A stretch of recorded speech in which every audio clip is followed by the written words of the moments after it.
Avec Bernard, c'est très spécial. Bernard nous donne de l'information. L'information n'est qu'une parcelle de la connaissance. Et la connaissance n'est qu'une parcelle du savoir. Au bout de la ligne, l'information qu'on va voir ce soir, c'est très très peu pesant dans la conscience qu'on a lorsqu'on est dans le savoir. Ce que vous allez apprendre sur Agartha et Shambhala, qui se trouve effectivement à être l'intelligence animatrice des êtres vivants, donc des êtres humains, sur la planète Terre, qui conserve dans son centre le gouvernement mondial de la planète, qui n'a rien à voir avec Carter ou les autres. Depuis des siècles, ces êtres qui vivent en dehors du temps et de notre espace agissent, contrôlent, supervisent, écrivent le scénario, puisque les textes qu'on retrouve en Orient et même chez les Arabes disent « si c'est écrit, ça doit arriver ». Parce que le scénario est là et les acteurs, c'est nous autres. Alors, dans quelques instants, on va aborder un sujet très grave, très lourd. Alors, j'espère que vous avez déjà une petite préparation parce qu'on va tout le temps au fait le plus vite possible. Alors, on accueille immédiatement, je ne sais pas où il est, Bernard de Montréal.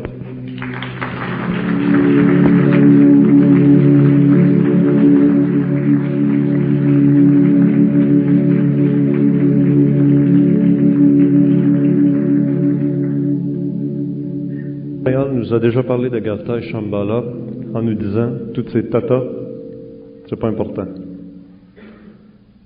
C'est une façon, lorsque ce n'était pas encore le temps, d'aborder ce sujet qui est hautement délicat et très important. Alors ce soir, c'est le sujet de la conférence, Agartha ou Shambhala.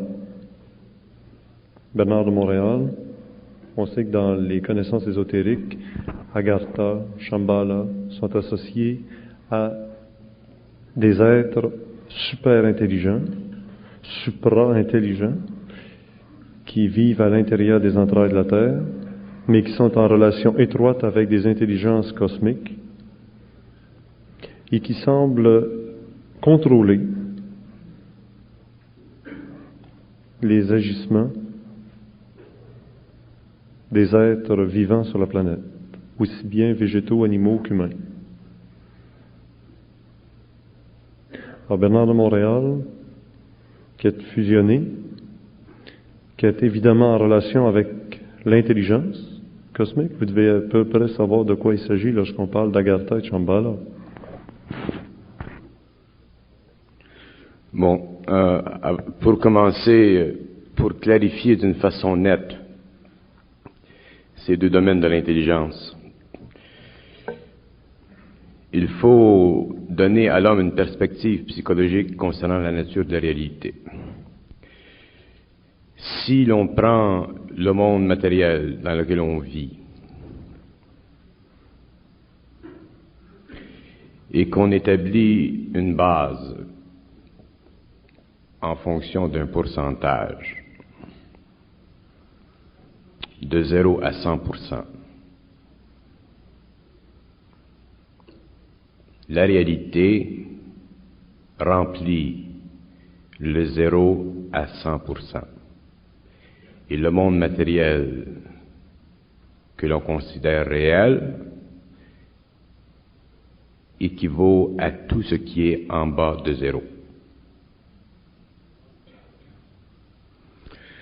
Pour l'homme qui vit de ses sens, qui vit de sa capacité de percevoir le solide par le biais de son corps astral, il est évident que la limite de la réalité se situe au seuil de cette perception.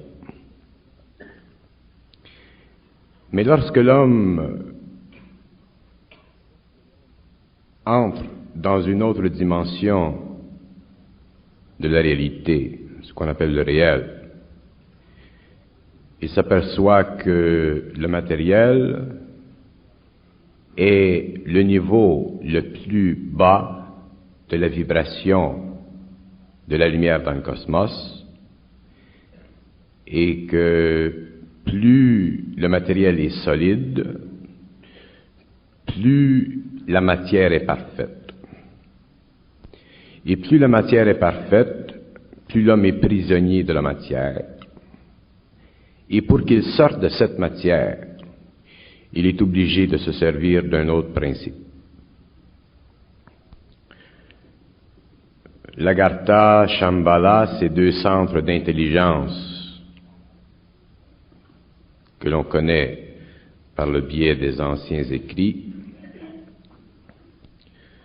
sont deux centres de gouvernement qui orientent, contrôlent et établissent les lois d'évolution et la planification de l'évolution des planètes. Tant que l'homme est prisonnier de la matière, qu'il est prisonnier de ses sens, et qu'il n'a pas les véhicules pour entrer dans les mondes parallèles, il ne peut pas comprendre l'étrange relation qui existe entre l'événement probable sur le plan matériel et l'événement conçu et dirigé à partir des plans immatériaux. Tant que l'homme est inconscient du réel et qu'il pense, il est obligé de se limiter par sa pensée à un système de coordination des événements qu'il conçoit comme étant le jeu des probabilités. L'homme il est piégé par le jeu de la probabilité.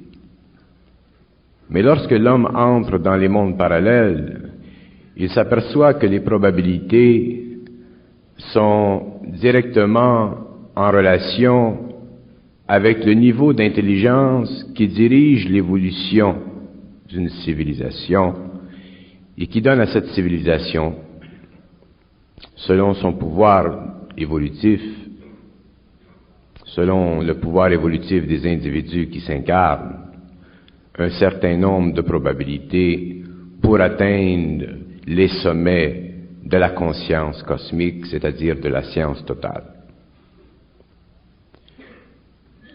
L'Agartha est un centre d'intelligence extrêmement puissant qui s'occupe de deux aspects de l'évolution. L'Agartha s'occupe, premièrement, de donner à l'homme le matériel astral dont il a de besoin pour conquérir sa vitalité, pour aller au-delà de sa vitalité, afin de lui permettre de développer des sens qui puissent lui servir et qui puissent aussi l'aider à construire une civilisation matérielle. La fonction de l'Agartha, c'est de donner à l'homme une perception suffisamment haute du matériel pour qu'il puisse se motiver à construire dans le matériel. L'autre fonction de l'Agartha, c'est d'établir des relations vibratoires entre le corps astral de l'homme et les formes qui sont créées dans le mental réel de l'Agartha. Lorsque l'Agartha conçoit des formes, vient le temps au cours des siècles où la conception des formes dans l'Agartha mentale coïncide avec l'intuition imaginative de l'humanité. Et c'est ce qui permet à l'humanité de recevoir par intuition certaines bribes d'informations qui constituent au cours des siècles le matériel dont a de besoin l'homme pour le développement de la science. Si nous regardons Shambhala la fonction est différente.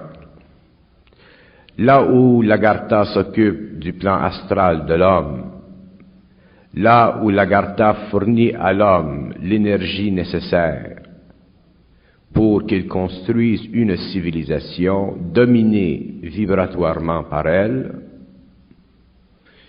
Shambhala agit d'une façon totalement opposée. Shambhala est un lieu dans le temps qui permet à l'homme de coexister inconsciemment avec l'éternité de sa conscience. Mais l'homme est très inconscient et l'homme n'a pas de pouvoir.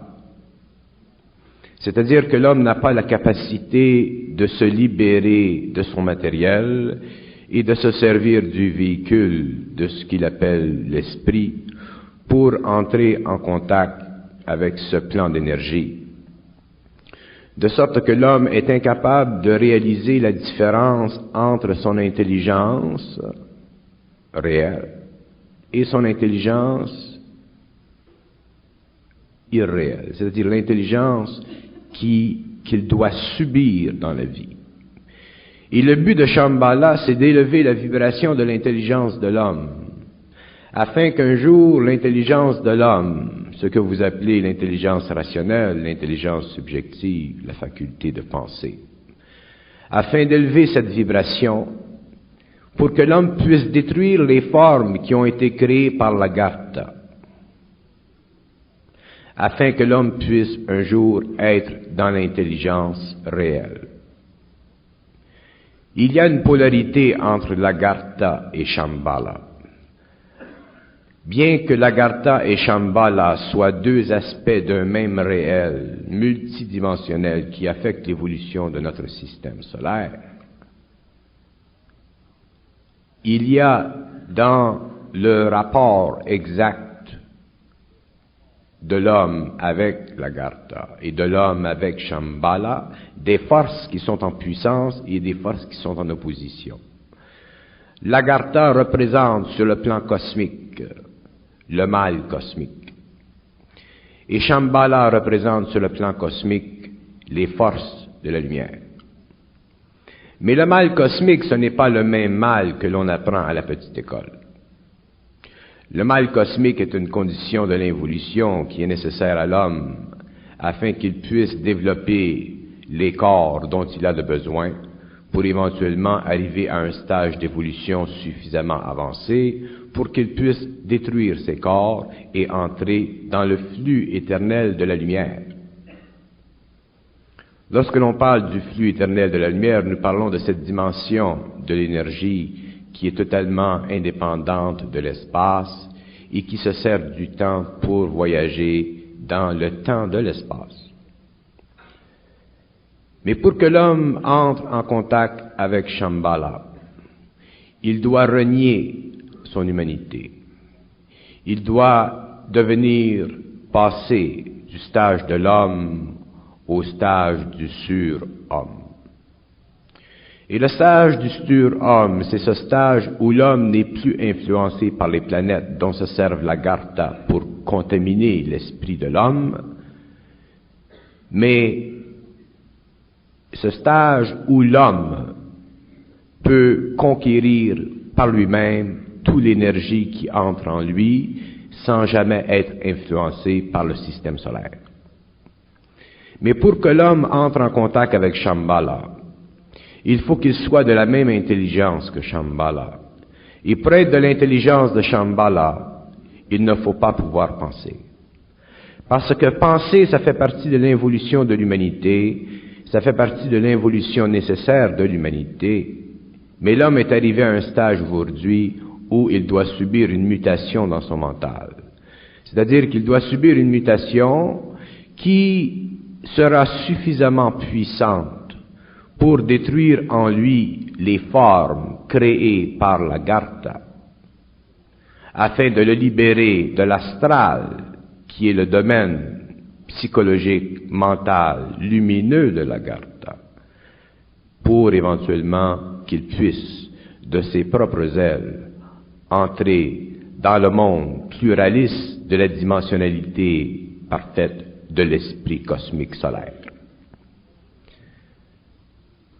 Tant que l'homme vit dans la conception de l'humanité telle que la tradition lui a imposée pour son évolution progressive, l'homme est incapable de comprendre Shambhala. Tant que l'homme n'est pas capable de dépasser totalement l'illusion des formes qui ont été créées par l'Agartha pour la constitution de son privilège d'être humain et animal à la fois, l'homme ne peut pas transgresser les lois de la matière et se subtiliser à la matière afin de pénétrer dans les mondes lumineux de l'orbite solaire. Tant que l'homme n'est pas capable de substituer ce qu'il a été au cours de son évolution raciale, il est incapable de comprendre la dimensionnalité parfaite de la pluralité de l'esprit du mensonge cosmique, et à cause de ceci, il est incapable de pénétrer dans le temps à volonté. Il y a une différence essentielle entre l'Agartha et Shambhala pour l'homme qui sait. Il y a une différence essentielle entre ces deux mondes pour l'homme qui sait. Et quand je parle de l'homme qui sait, je ne parle pas de l'homme ésotérique ou occulte. Tant que l'homme est ésotérique et tant qu'il est occulte, il ne sait pas. Parce que lorsque l'homme sait, il n'y a plus d'ésotérisme, il n'y a plus d'occultisme, il n'y a plus de spiritualité. Il n'y a simplement que de la lumière. Et cette différence fondamentale entre ces deux mondes qui s'occupent de l'évolution de l'homme, il y a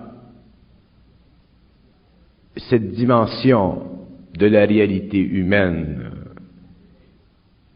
que l'homme par lui-même, par son ego, de par sa subjectivité, de par ses émotions, de par sa pensée, de par son état planétaire, il ne peut dépasser. Pour que l'homme entre en contact avec Shambhala, il faut qu'à un certain moment de sa vie, il soit frappé de la vibration de Shambhala. Et s'il n'est pas frappé de la vibration de Shambhala, il demeurera impuissant parce que l'homme ne peut pas se connaître psychologiquement en se servant d'instruments psychologiques. Pour que l'homme se connaisse, il doit totalement souffrir la destruction des formes qui ont créé l'humanité présente et l'humanité ancienne. Pour que l'homme se sache, il doit être capable de substituer à volonté tous les aspects de tous les mots qui engendrent toutes les pensées possibles dans son esprit. Pour que l'homme puisse substituer l'irréel afin d'entrer dans le réel mental de Shambhala, il doit être capable de vivre une vie sur le plan matériel ou sur un autre plan, totalement en dehors de toute sécurité liée à la forme créée par l'Agartha pour la soumission de l'humanité pendant la période d'involution. Et l'homme arrive à la fin d'un cycle où il y a une division dans l'humanité qui se fera de plus en plus grande. Une division qui fera de l'Agartha la puissance mondiale jusqu'à ce que le cycle se termine et que Shambhala soulève de la terre matérielle que l'on connaît un certain nombre d'êtres dans différents pays pour qu'il se crée sur la terre un nouveau cycle de gouvernement qui ne sera plus dans la loi planétaire du mensonge et de l'astralité, mais dans la loi cosmique de la lumière et de la science pure. Mais avant que ne se rupture le pouvoir de l'Agartha sur l'humanité, l'homme devra vivre des changements qui coïncident avec le combat qui se situe dans les mondes parallèles. Lorsque nous parlons de Shambhala, nous parlons d'une dimension de l'espace qui est totalement parfaite. une dimension de l'espace qui n'a rien à voir avec l'espace matériel de l'atome que nous connaissons, mais un espace qui est le résultat du mouvement de la lumière en dehors de l'esprit du temps, et qui permet à l'homme fusionné d'être en contact parfait avec la totalité de cette énergie, et qui lui permet d'engendrer à volonté les formes nouvelles pour la constitution d'une nouvelle civilisation et d'une science qui n'est pas assiégée par les liens qu'impose l'Agartha sur la science matérialiste de l'humanité. Shambhala, c'est une dimension, c'est un monde parallèle au monde de l'esprit de l'homme, et les hommes entreront dans Shambhala d'ici la fin d'une génération. Et ceux qui entreront dans Shambhala d'ici la fin de cette génération n'appartiendront plus à l'humanité parce qu'ils n'auront plus affaire avec l'humanité, mais ils aideront à l'évolution de l'humanité. En ce qui concerne l'Agartha, le cycle de revision de leur plan d'involution se termine, et ce que l'Agartha avait dû faire pendant des siècles pour encourager l'homme et encourager son esprit à se suffire de la matière, afin que l'homme puisse devenir suffisamment dense, afin que son corps matériel ait la même densité que la matière matérielle, ce travail aura été fait. Mais dans le cycle nouveau, où Shambhala deviendra le siège mondial de la galaxie, comme il est le siège gouvernemental de la planète, l'homme n'aura plus de relation d'affinité avec la terre matérielle. Et n'ayant plus de relation et d'affinité avec la terre matérielle, l'homme sera considéré immortel par les hommes mortels et pourra, une fois pour toutes, depuis le commencement des temps où l'homme a été institué en tant qu'image programmée de la vision de l'Agartha sur la terre, l'homme aura le pouvoir d'être le maître de la nature et de contrôler les mouvements de l'évolution de la planète et les mouvements de l'évolution de sa propre énergie dans la forme parfaite de l'éternité du mental suprême de Shambhala. Shambhala, c'est ce que l'homme appelle ésotériquement le paradis terrestre. Shambhala, c'est une dimension pure, parfaite, non contaminée. Et c'est une dimension qui est totalement libre de tout ce qui est astral. Lorsque l'homme aura pénétré Shambhala, il sera maître de la nature et pour la première fois depuis son inception dans le monde matériel de la Terre, de ce globe, il aura le pouvoir mental égal, universel, de dialoguer avec ceux qui viennent d'ailleurs, ses frères de l'espace, et comprendre le langage parfait de ces êtres et d'instituer en relation avec ces êtres la première triénie de l'avancement de la science globale du monde éternel de la matière de l'atome. Et c'est à partir de ce moment-là que l'homme commencera à comprendre jusqu'à quel point il était ignorant et jusqu'à quel point son orgueil bloquait sa vision des choses parfaites de la lumière. Mais l'homme ne peut pas entrer dans la lumière sans qu'il soit totalement aveuglé. Et c'est pourquoi l'homme, afin de rentrer dans la lumière, doit être totalement abattu. Et quand je dis abattu, je veux dire que les formes qui le soutiennent psychologiquement, les formes qui alimentent son émotionnel et son mental intellectualisé, mécanique, rationnel, fondé sur la mémoire qui programme son émotion et ses idées, tous ces aspects de l'homme seront détruits par les vibrations de Shambhala. Et les vibrations de Shambhala coïncident parfaitement avec l'initiation solaire de la planète. Tant que l'homme n'aura pas compris la dimension parfaite de Shambhala, il sera sous l'emprise de l'Agartha. Et l'Agartha continuera son travail sur le plan matériel, comme elle le continue sur les plans invisibles, et l'humanité demeurera souffrante, pauvre et sans intelligence. Vous avez parlé du paradis terrestre. Il m'apparaît évident qu'il y a eu deux grandes déchéances dans l'histoire cosmique.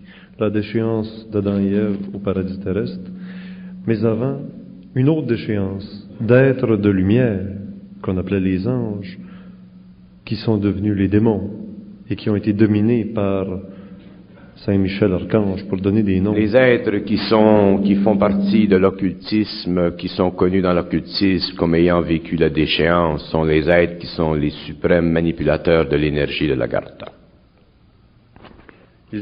Au départ, ils étaient des êtres de lumière. Ils étaient des êtres de lumière parce que tout vient de la lumière, mais lorsque la lumière sort de la lumière, elle entre dans les espaces absolus et crée des mondes nécessaires à son évolution. Mais ils ne deviennent pas pour cela des êtres de ténèbres. Les êtres de ténèbres, le concept spirituel, ésotérique, occulte des êtres de ténèbres veut dire ceci. Un être de ténèbres, c'est un être qui constitue pour la majorité du temps la fonction créative de ce temps jusqu'à ce que l'unité biologique pensante, évoluante, intelligente puisse sortir de ce temps-là. Les ténèbres existeront tant que l'homme ne sera pas retourné à la lumière. Et lorsque l'homme retourne à la lumière, le travail des ténèbres est terminé et l'homme entre dans un travail nouveau. Alors les ténèbres sont aussi importants dans l'évolution du cosmos que la lumière. Les êtres d'Agartha, pour réussir leur plan, utilisent-ils des contacts avec des êtres humains sur un plan matériel? Les êtres de l'Agartha sont trop sages pour utiliser des contacts avec les êtres humains sur le plan matériel. Ce qu'ils font, c'est qu'ils programment l'être humain à recevoir par le biais du mental ou par le biais du corps astral certaines impressions qui constituent dans son organisation psychologique une vision. Et c'est par la vision que les êtres de l'Agartha entrent en contact avec l'homme. Qu'on peut penser être des extraterrestres? Qu'on peut penser être n'importe quoi, parce qu'ils ont un pouvoir total sur la pensée de l'homme. Et je répète, qu'on pourrait prendre pour des soucoupes volantes et des extraterrestres? N'importe quoi. Y a-t-il... Il faut comprendre la nature de l'intelligence cosmique. L'intelligence cosmique est puissante. Et elle est grande. Et l'homme n'a qu'une sécurité contre l'intelligence cosmique. C'est la destruction en lui des formes qui font que cette intelligence cosmique-là puisse se servir d'eux et les manipuler. Lorsque l'homme est libre de la forme qui est créée par l'Agartha, il est libre, et étant libre, il peut se servir de l'énergie cosmique dans le mental et détruire toutes les formes qui ne conviennent pas à la vibration de l'énergie. Et c'est pourquoi on dit que l'homme qui est cosmique vit d'énergie, il ne vit plus de forme. Peut-il y avoir des êtres qui entrent en relation avec des êtres de la lumière de Shambhala? Il y a des êtres qui sont en relation par le biais du mental supérieur avec Shambhala. Effectivement, comme il y a des êtres sur le plan matériel qui sont en relation avec l'Agartha. Peuvent-ils lui apparaître aussi comme étant des extraterrestres en soucoupe volante brillante? Lorsque les hommes entreront en contact avec les extraterrestres,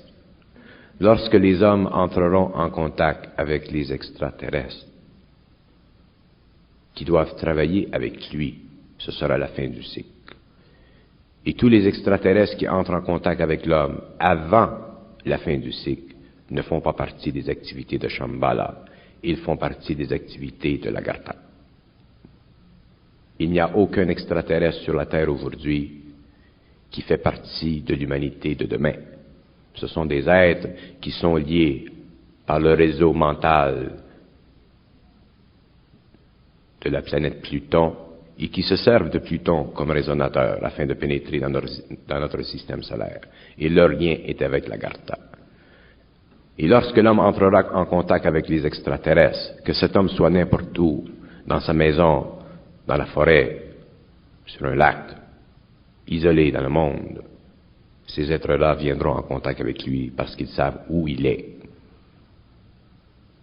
Mais si l'homme court et va vers les extraterrestres, il sera constamment déçu parce que ces êtres font partie de la loi du mensonge cosmique. J'ai parlé de deux déchéances J'ai rappelé 2 déchéances, celle des anges, des bons anges qui sont devenus des mauvais anges, celle d'Adam et Ève qui a été chassés du paradis terrestre, parce qu'ils ont succombé à une tentation. Mais quelle est donc cette fameuse tentation? Adam et Ève a perdu contact. Adam a perdu contact avec Shambhala afin de pouvoir commencer l'évolution de son travail. Et lorsqu'il a perdu contact avec Shambhala, il a été mis en contact avec l'Agartha par le biais du corps astral. Si Adam était demeuré en contact avec Shambhala, il n'y aurait pas aujourd'hui de civilisation telle que nous la connaissons. Alors, Adam devait être, par le biais de son travail sur le plan matériel, devait être connu dans l'histoire de l'homme comme étant le premier qui a perdu contact avec la lumière. Et lorsqu'un homme perd contact avec la lumière, il perd contact avec l'intelligence. Parce que la lumière, c'est l'intelligence, c'est une énergie. Si tu perds contact avec la lumière, tu n'as plus d'intelligence. Alors qu'est-ce que tu as? Tu as l'intellect. Il y a eu l'autre être humain qui a quand même surmonté la tentation au désert, au retour du désert, c'est le Christ. Et qui dit, lui, revenir dans une Jérusalem céleste. Et la Jérusalem céleste est Shambhala. Le Nazaréen fait partie de l'énergie triomphale du cosmos. Le Nazaréen, dans sa conscience cosmique, non pas dans sa personnalité humaine, fait partie de l'énergie triomphale du cosmos. Et l'énergie triomphale du cosmos, c'est cette énergie qui permet à une planète de se reconstituer en lumière. Et la planète Terre se reconstituera en lumière au niveau de Shambhala. Et c'est pourquoi, lorsque l'homme entrera dans Shambhala, il verra que toutes les dimensions de l'aspect christique y sont contenues. Mais nous devons réaliser avec calme et avec intelligence que tout ce qui est réel n'est pas convenable à l'intellect. Et c'est pourquoi que l'on essaie de s'infiltrer par le biais de la pensée dans des domaines qui n'appartiennent pas à l'homme, mais au surhomme. C'est normal, ça fait partie de l'évolution de l'homme. Mais il faut convenir à un certain moment que là où il y a un homme, il n'y a pas de Shambhala possible pour lui. De situer Agartha au centre de la Terre. L'Agartha se situe au centre de la Terre par rémification. L'Agartha a 7 centres d'énergie. La Lune, le centre de la Terre, Pluton et 4 autres planètes à l'extérieur du système solaire. L'Agartha se sert de Pluton pour emmagasiner l'énergie de la surveillance cosmique. Elle se sert de la Terre pour organiser la programmation astrale de l'homme. Elle se sert de la Lune pour faire rebondir son éther afin que l'homme puisse se sentir en sécurité émotive sur le plan terrestre. Les êtres d'Agartha sont-ils prisonniers du temps et de l'espace? Les êtres de l'Agartha sont prisonniers du temps. C'est leur grande souffrance. Et c'est pourquoi l'homme de demain, l'homme, le surhomme, ne sera pas prisonnier du temps. Parce que son ego sera totalement esprit. J'ai déjà dit dans une de mes conférences ou dans un symposium, je ne sais pas, que le monde des esprits, là où va l'homme après la mort, devra un jour être totalement libéré. Et lorsque les hommes ne mourront plus, ils n'iront plus dans le monde des esprits, et à partir de ce moment-là, il n'y aura plus pour l'Agartha de travail sur la terre. Est-ce à dire que c'est à la fois la loi du grand cosmique d'évoluer, c'est Dieu qui évolue continuellement? Le mot Dieu est un mot qui a été mis dans l'esprit de l'homme pour lui permettre d'avancer spirituellement vers l'abstrait, vers l'invisible, afin de lui donner un certain courage devant la vie matérielle difficile. L'homme découvrira un jour que ce qu'il appelle Dieu n'existe pas en tant que tel. Le mot Dieu, c'est un mot qui invoque dans l'homme une émotion pour le supporter psychologiquement. Le concept de Dieu fait partie de la politique cosmique de la planète Terre. Un homme qui est conscient n'a pas besoin du concept de Dieu parce qu'il ne pense pas. Si on ne pense pas, on ne pense à rien.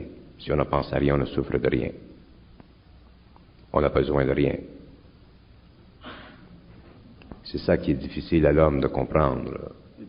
Et d'autres rajouteront, et s'il ne pense pas, il n'est pas, puisque l'autre disait, je pense donc je suis. C'est ça, ça fait partie de l'erreur de l'homme. Lorsque l'homme ne pense pas, il n'est rien. Et lorsqu'il est rien, il est tout.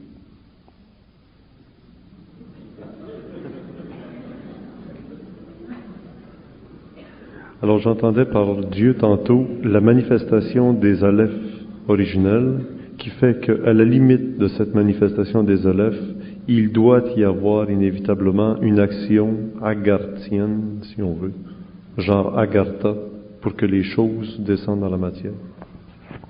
C'est le mouvement, c'est la raison d'être de l'Agartha.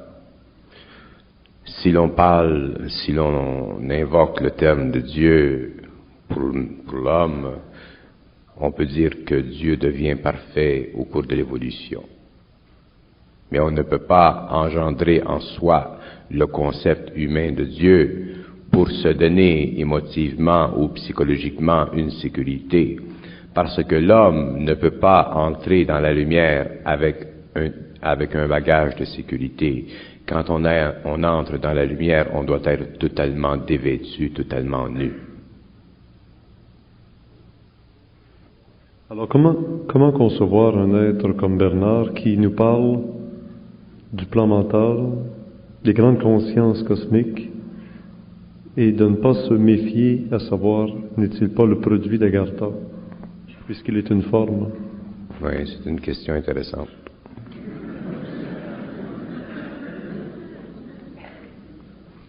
Je sympathise avec la question. D'ailleurs, je sympathise avec tous les gens qui me rencontrent. Parce que je réalise très bien que l'homme n'est pas outillé pour voir à travers le mensonge. Et que l'intelligence est un outil à deux tranchants.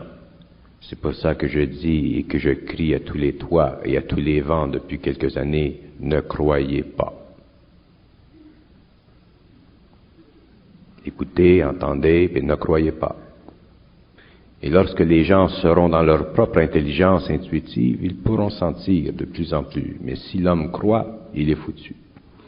On ne peut pas se permettre de croire un homme qui est en relation vibratoire avec l'intelligence. Parce que tous les hommes ont en eux ce pouvoir. Et lorsque l'homme a en lui le pouvoir de l'intelligence qui grandit, à ce moment-là, il peut voir cet homme, mais par lui-même. Ne jamais être sous la domination d'une personnalité, quelque intelligente qu'elle soit ou qu'elle apparaisse. Ce qu'on appelle le phénomène de l'illumination. Le phénomène de l'illumination, c'est un phénomène spirituel qui fait partie de l'involution et qui fait partie des liens entre l'homme mystique et l'Agartha. Je croyais que c'était frappé par la lumière. L'illumination de l'astral supérieur est aussi lumineux que l'homme peut s'imaginer l'être. Alors, l'illumination de Saint Paul sur le chemin de Damas? L'illumination de Saint Paul sur le chemin de Damas est un concept spirituel de l'Église pour indiquer l'évolution spirituelle de Saint Paul. Ça, c'est une chose. Mais l'illumination de Saint Paul n'est pas ce que les gens appellent l'illumination de Saint Paul. Lorsque Saint Paul est venu en contact avec la lumière, il est venu en contact avec la lumière. Venir en contact avec la lumière et être illuminé, ce sont deux choses différentes.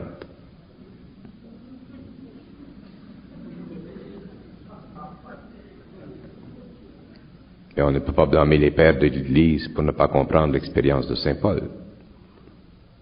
Mais l'illumination, c'est un phénomène spirituel mystique interne qui sert à l'involution et qui permet à l'homme de représenter sur le plan matériel des aspects bénéfiques de l'évolution spirituelle de l'homme.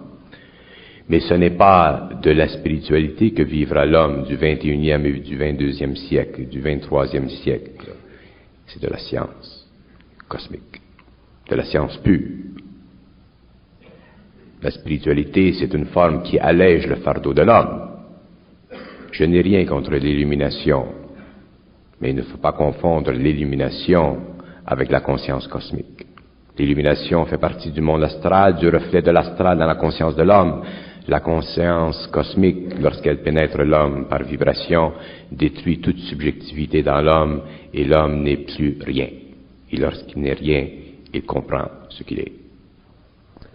Les êtres de lumière, donc, sont associés à Shambhala. Les êtres qui, comme le Christ, éclatent en lumière, en résurrection lumineuse, ou Milarepa aux Indes ou d'autres, en arriver à cette illumination totale qui fait que le corps physique devient lumière. C'est normal. C'est associé à Shambhala. Le Nazaréen, l'énergie de Shambhala. Vous voulez que je parle de Shambhala? On est là pour ça. Il y a 13 catégories de conscience planétaire liées à Shambhala. La première catégorie de la conscience planétaire liée à Shambhala, c'est la conscience de l'atome. La deuxième, c'est l'inversion du pouvoir solaire sur l'atome et la programmation de l'atome en relation avec toutes les forces du système solaire, afin de permettre que l'atome soit sous le contrôle pensatif des exécuteurs de la hiérarchie de la Sol. Shambhala est le fameux testament parfait de toute la pensée cosmique dirigée vers le système solaire. Shambhala, c'est la composition atomique, mentale, à tous les niveaux de la lumière possible dans notre système solaire. Lorsqu'il n'y aura plus de Shambhala, il n'y aura plus de système solaire. Shambhala, c'est le cadran cosmique de l'évolution possible du système solaire. Shambhala est un trou dans le temps. Et le trou dans le temps de Shambhala, ou Shambhala qui est un trou dans le temps, permet à la lumière de passer sans vertu. Et lorsque la lumière passe sans vertu dans le trou du temps, elle peut organiser à sa façon, selon le lieu dont elle est disposée à conquérir, toutes les forces qui sont à sa disposition, c'est-à-dire à la fois les forces du mal et à la fois les forces purement matérialisées. Et elle est disposée à conquérir ce temps présent? C'est juste. Et c'est là que entre la conscience christique. Pour que la conscience christique entre dans le temps, il faut qu'il y ait un trou dans le temps. Et pour qu'il y ait un trou dans le temps, il faut qu'il y ait au moins un homme sur la terre qui soit totalement rien. S'il est totalement rien, il fait partie du trou dans le temps et permet que la lumière de l'intelligence puisse organiser mentalement les formes afin de disposer l'homme qui vient demain à contenir l'énergie de cette forme qui est détruite, afin que puisse un jour cet homme entrer en contact vibratoire avec la lumière christique. Et lorsque l'homme entrera en contact avec la lumière christique, il sera suffisamment avancé dans la conscience de la science de son énergie pour pouvoir vivre côte à côte dans le mental, avec des intelligences qui se voyagent et qui se déplacent dans le temps, ce qu'on appelle des vaisseaux de lumière, que les hommes appellent des extraterrestres. Mais ce ne sont pas des extraterrestres. Les extraterrestres ne font pas partie de Shambhala. Parce que les extraterrestres n'ont pas besoin de venir sur la Terre en forme matérielle pour entrer en contact avec l'homme. Les êtres qui font partie de la même quantité d'énergie, de la même vibration que Shambhala, ne se servent pas de véhicules matériels pour entrer en contact avec l'homme ou entrer en contact avec leurs frères dans l'espace cosmique. Ils se servent simplement d'un certain corps qu'ils possèdent. Mais lorsqu'ils se servent de ce corps-là, ils sont obligés de le protéger contre les atomes qui sont plus denses dans le cosmos, et alors ils forment une lumière autour de ce corps, et on appelle ça un vaisseau spatial. Lorsque le Christ entrera en contact avec l'humanité, il n'entrera pas en contact avec l'humanité sur le plan matériel. Il entrera à la conscience christique. Le Nazaréen n'est plus. Le Nazaréen n'est plus. Le Nazaréen est simplement une mémoire dans l'organisation mentale du plan cosmique de la planète pour l'évolution spirituelle et émotive de l'humanité. Mais la conscience qui régit les actions du Nazaréen sur la terre, comme elle régit les actions de tous les initiés sur la terre, cette conscience est une conscience qui est avenante et qui est possible de connaître par tous les hommes de la terre, pourvu qu'ils soient suffisamment avancés au niveau de l'âme, pour qu'un jour il y ait connexion entre l'âme et les êtres qui sont dans la lumière et qui lui servent d'intelligence. Et lorsque l'âme est suffisamment avancée pour faire fusion avec ces êtres, automatiquement les hommes sont en conscience christique. Ils sont dans cette énergie, mais le concept christique que l'on connaît de par le biais de l'ésotérisme, de l'occultisme ou de la religion n'existe plus parce qu'à ce moment-là, on ne pense plus. Et lorsque l'homme ne pense plus, il ne peut plus catégoriser dans son mental l'événement de la pensée, parce qu'il est obligé de vivre simplement de la vibration de l'intelligence. Et lorsque l'on vit de la vibration de l'intelligence, on n'a plus besoin de penser pour savoir, parce qu'on n'est plus autorisé soi-même à convenir avec la nature de la science que l'on possède. On est obligé, de par soi-même, de convenir simplement avec l'énergie, et le rôle de l'homme de demain, du surhomme, ce sera le pouvoir qu'il a d'embrasser, si vous voulez, la lumière, de pouvoir supporter le choc de la lumière dans son mental, dans son émotionnel, dans son vital et dans son physique. Et s'il est capable, il devient automatiquement immortel. Et ainsi de suite, les autres points. Oui, les autres attributs, là, on est rendu au 6e ou au 7e. Il y en a. On peut parler. Ça changerait. C'est comme l'autre fois, il va nous en manquer. Je parle simplement de certains attributs pour faire comprendre la nature du réel, pour faire comprendre jusqu'à quel point les hommes sont orgueilleux dans leur mental, jusqu'à quel point les hommes, par vertu de leur intelligence égoïque, égocentrique, ont l'intention de conserver ce qu'ils possèdent. Et lorsque l'homme entre dans la lumière, il ne peut plus conserver ce qu'il possède. On lui enlève tout. C'est pour ça qu'il est dans la lumière. Lorsqu'il est dans la lumière, il ne peut plus se tromper. Lorsqu'il est dans la lumière, il n'a plus besoin de se tromper. L'infaillibilité du pape. Non. Se tromper,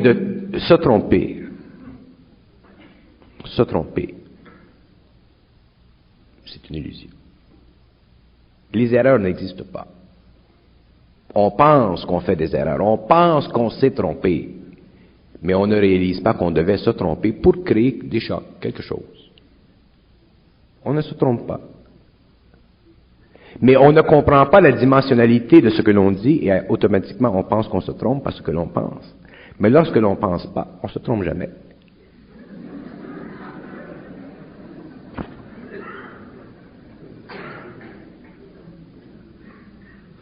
Vous avez fait état publiquement il y a quelques semaines ou il y a quelques mois que quelque part dans la province il y aurait des ovnis et ainsi de suite. Et je vous avais déjà averti, j'avais déjà dit, il y a des gens qui peuvent voir, il y a des gens qui ne voient pas. Et sur une foule de 200 personnes, il peut y en avoir 1, 2, 3 qui voient, et tous les restes ne voient pas. Et il est évident que s'il y a 197 personnes qui ne voient pas, il est évident que la presse va dire, ou va prendre la part des 197 qui ne voient pas, et d'appeler les autres illuminés. Mais c'est pas le point que je veux faire. Mais je vous avais mis en garde. J'avais dit, vous parlez des extraterrestres, ils ne viendront pas. Ils ne viendront pas suffisamment en puissance vibratoire pour vous donner raison, parce que c'est contre les lois, pour le moment. Mais d'un autre côté, vous aviez raison, parce que la même date, à Vancouver, il y a eu des extraterrestres. Alors vous ne vous êtes pas trompé, mais vous avez fait l'erreur de penser que vous aviez raison.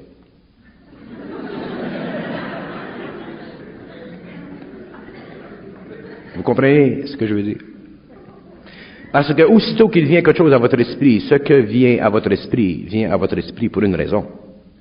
Mais on est toujours un peu en arrière de la raison qui vient à notre esprit. Et c'est là la différence entre l'homme inconscient et l'homme conscient. L'homme qui est conscient comprend instantanément pourquoi il dit telle chose. Il comprend tous les aspects de ce qu'il dit. Alors pour lui, il n'y a jamais d'erreur. Et pour le 17 octobre? Pardon? Pour le 17 octobre qui s'en vient, 1981. Ça, c'est vos affaires. C'est parce que pour un homme qui est dans la conscience, ça devrait être facile de nous expliquer qu'est-ce qui s'en vient. L'homme qui est dans la conscience n'est pas intéressé à supporter émotivement et intellectuellement l'homme qui ne l'est pas.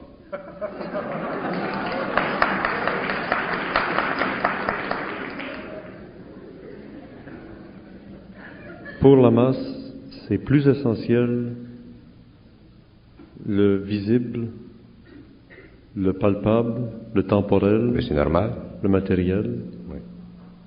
puisqu'on vit avec un corps physique pendant C'est juste. 20 ans, 50 ans, 70 C'est ans. juste. C'est pour ça que l'occultisme existe. Si l'homme pouvait voir dans l'invisible, il n'y aurait pas d'occultisme, il n'y aurait pas d'invisible, ça n'existerait pas l'invisible. Alors, il ne faut pas blâmer les masses, il faut les aider à comprendre les subtilités de la loi de la conscience cosmique. Et comment faire comprendre ces choses-là à des gens qui souffrent d'un cancer ou qui souffrent d'une infirmité à vie? Les gens, mon cher Richard, qui souffrent de cancer ou qui souffrent d'infirmité, les gens qui souffrent dans leur corps matériel et qui ne peuvent pas sortir de cet empoisonnement, vivent cette expérience pour des raisons karmiques. Il y a des gens qui souffrent et ce karma doit être vécu. Et il y a seulement une chose qui détruit le karma à l'intérieur d'une vie, et c'est la conscientisation de l'homme. Lorsque l'homme entre dans l'intelligence, dans son intelligence réelle, automatiquement il brûle, il détruit le karma. Et l'humanité doit un jour être totalement libérée du karma, parce que le karma, ce n'est pas une loi cosmique, c'est une loi planétaire.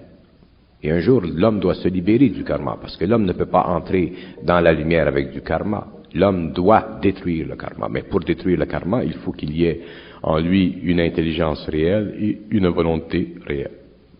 Il y a toujours bien des extraterrestres qui guérissent des humains de cancer, de sclérose en plaques, de d'autres sortes de maladies ou de brûlures physiques. Il y a des extraterrestres qui aident les hommes, qui les guérissent. Il y a des extraterrestres aussi qui brûlent les hommes. Ça fait partie de leur pouvoir naturel. Les extraterrestres ont le pouvoir sur la matière. Alors maintenant, on va entrer dans l'épilogue de la conférence de ce soir de Bernard. L'épilogue, ce serait le suivant. Il s'appelle Kadhafi. On s'appelle les Américains, la bombe au neutron. On voit la Pologne qui se prépare à vouloir se libérer, alors que juste à côté, la botte est là pour l'écraser. L'épilogue de ce soir serait celui-ci. Shambhala ou Agartha? Shambhala.